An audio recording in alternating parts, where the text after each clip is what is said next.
Minhas senhoras e meus senhores, muito bom dia. Eu queria começar por agradecer ao engenheiro Frederico Diniz e à Ana o convite e agradecer a vós também a vossa presença, porque manifestamente vocês são pessoas de muita fé, porque estão à espera e têm a fé que eu tenha alguma coisa interessante para vos dizer. Eu tenho a responsabilidade de não vos frustrar, mas como sou o responsável pelo casino, na teoria das probabilidades, é maior a probabilidade de sair asneira, portanto é maior a probabilidade de eu falhar, e se isso acontecer, tenho que compreender, apelo à vossa compreensão, que cumpre-se a normalidade do meu cotidiano. O Frederico Diniz, quando se lembrou de me convidar, inclusivamente, para ser o primeiro,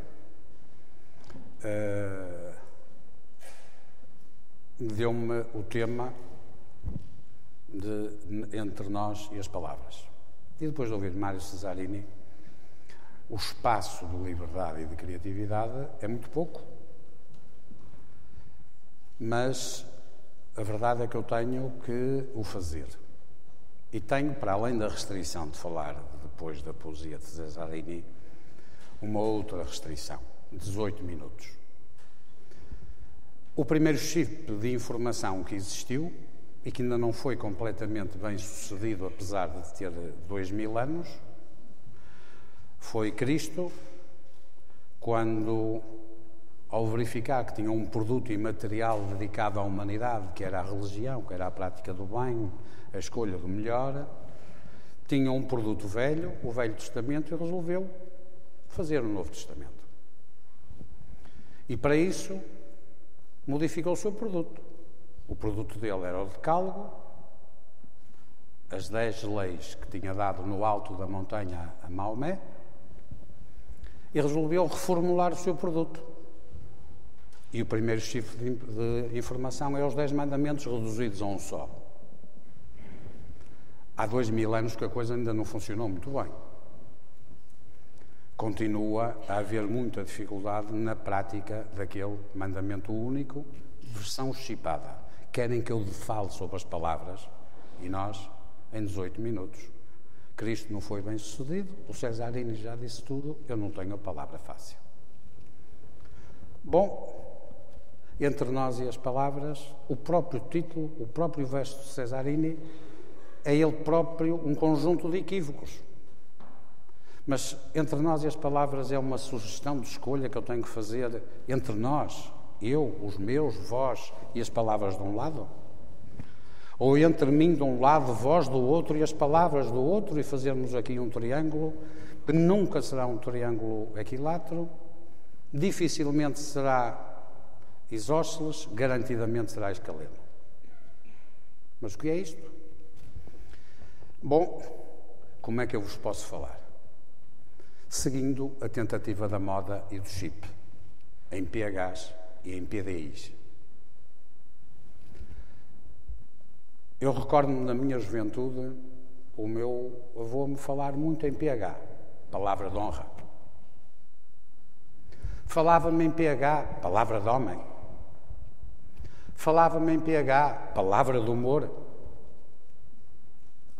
E hoje, no ranking das coisas que têm valor, o mais provável é que todos nós tendamos a atribuir no rating um reduzido valor à palavra.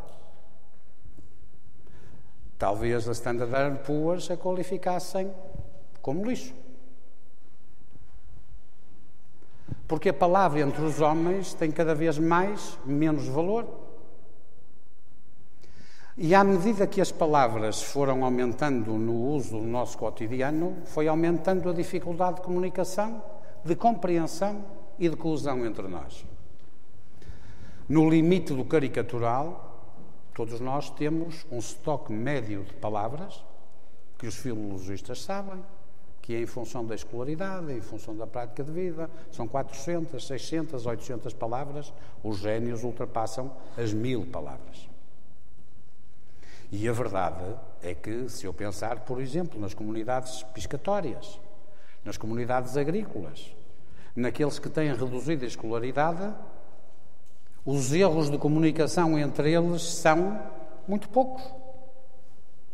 É muito difícil ouvir uma conversa entre pescadores e dizes: ó pá, tu não me percebestes, eu não me fiz entender. Ora, vamos lá ver se nos entendemos.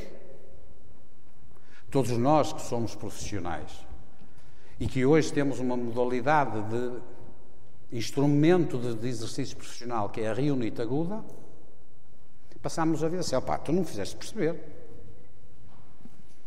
Aquele está falando, mas não diz nada. Ou seja, a palavra de honra, a palavra clara, a palavra perceptível é hoje um bem escasso.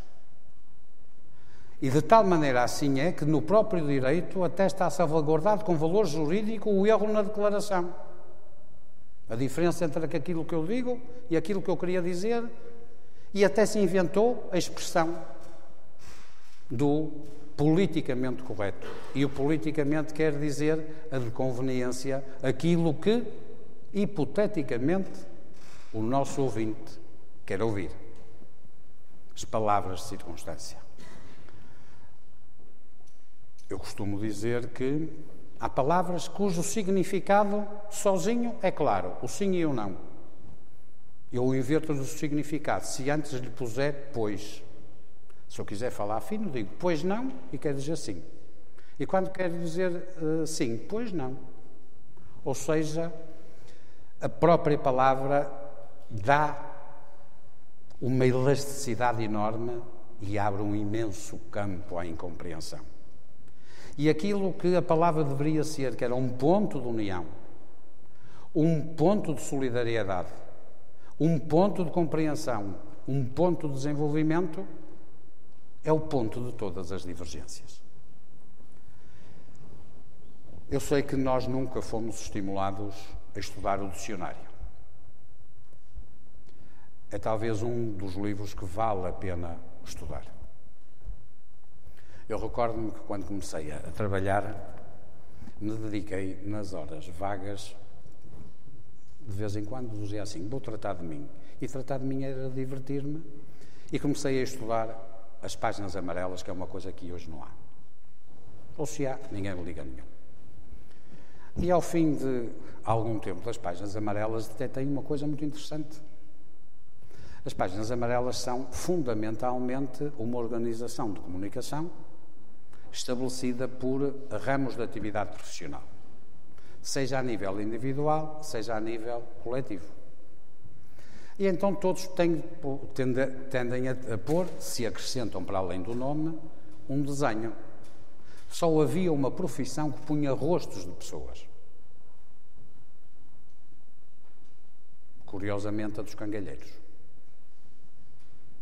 Se percorrerem as páginas amarelas de há 20, 25 anos atrás, só veem fotografias de pessoas nos armadores, nos feitores de funerais. Talvez num livro morto, para tratar da morte, valesse a pena dizer que são vivos que tratam disso. Ou seja, a informação precisava de vida.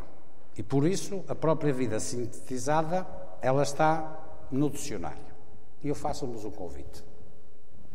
Vamos tratar dos PDIs, não desse que conhecem. Podem-se sorrir à vontade, que esse também existe. Não vale a pena pôr a cabeça na areia. Mas vamos ver como é que a palavra é percebida e como muitas vezes nós ouvimos: você viu o que disse?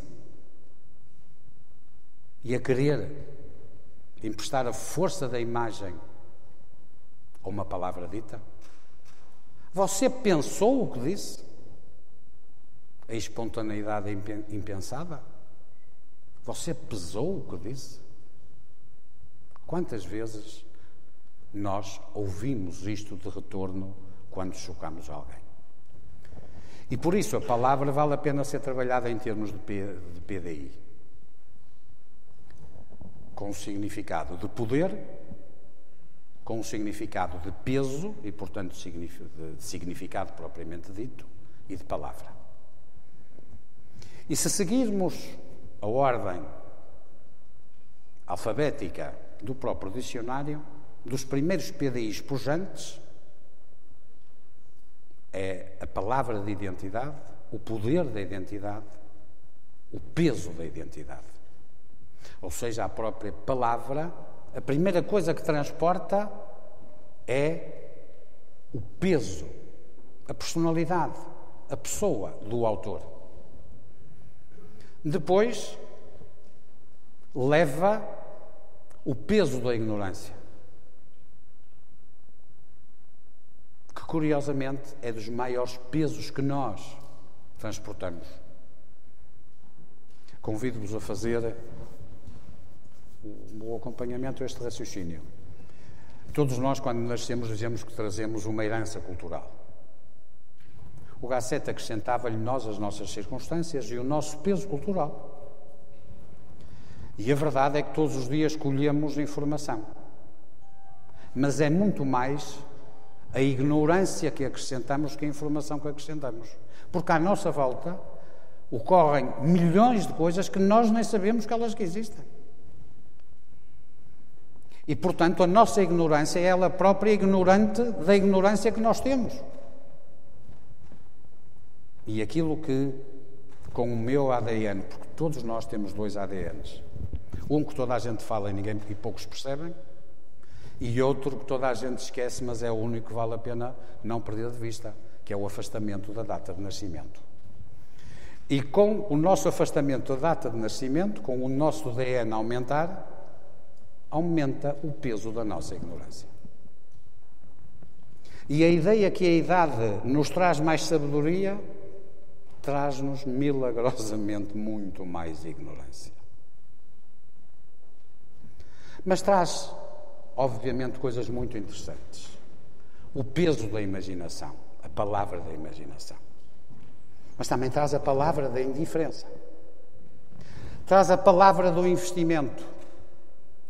Traz a palavra do imaginável, mas também traz a palavra do inimaginável. Traz a palavra do infinito, mas também traz a palavra da imensidão. Também traz a palavra do improvável. Se aceitarem um convite, eu só tenho 18 minutos, peguem num dicionário muito pequenino, eu trouxe a pasta para vos mostrar. Até o Expresso vende dicionários. Vendeu um junto há 15 dias com a sua edição do sábado por 4,95€. E abram na letra I e ponham atrás dos Is todos que aqui tiverem o P de palavra, de peso, de poder. E vão verificar, por exemplo, o poder do inaceitável, o poder da imunidade, o poder do imprevisível, o poder do improvável, o poder da impressão. E só com a letra I tem aqui que fazer para não sei quanto tempo. E se casualmente notarem que no vosso cotidiano têm um estoque de palavras na ordem das 400, 500, com as quais se relacionam com todos, e se durante um ano, na mesinha de cabeceira, abrirem o dicionário casualmente, 3 vezes, e os vossos olhos todos os dias pousarem em 3 palavras diferentes, ao final do ano tiveram contacto com 1085 palavras, das quais muitas nem se recordavam que elas existiam. Se retiverem 100 palavras na vossa memória e no vosso saber, ao final de um ano aumentaram o vosso estoque de palavras 10%, 15%, 20%. Ao final de 10 anos, divertiram-se, descobriram coisas muito engraçadas e aumentaram o vosso património, no mínimo, para o dobro. É o poder da palavra. Sem nunca perder de vista que, apesar de tudo isto ser feito com boa disposição, a ignorância aumentará sempre muito mais. Mas isso é uma inevitabilidade. O projeto é de redução da ignorância e, portanto, esse é um projeto inalcançável. aquilo que nós sabemos de gestão por objetivos, vale a pena fixar esse objetivo, sem perder a consciência de que nunca o alcançaremos. Espero não ter ultrapassado os 18 minutos. Não estou a ver. Ainda tenho 2 minutos e 53 para vos dizer muito obrigado pela vossa paciência e espero não vos ter falhado muito na vossa expectativa. Muito obrigado.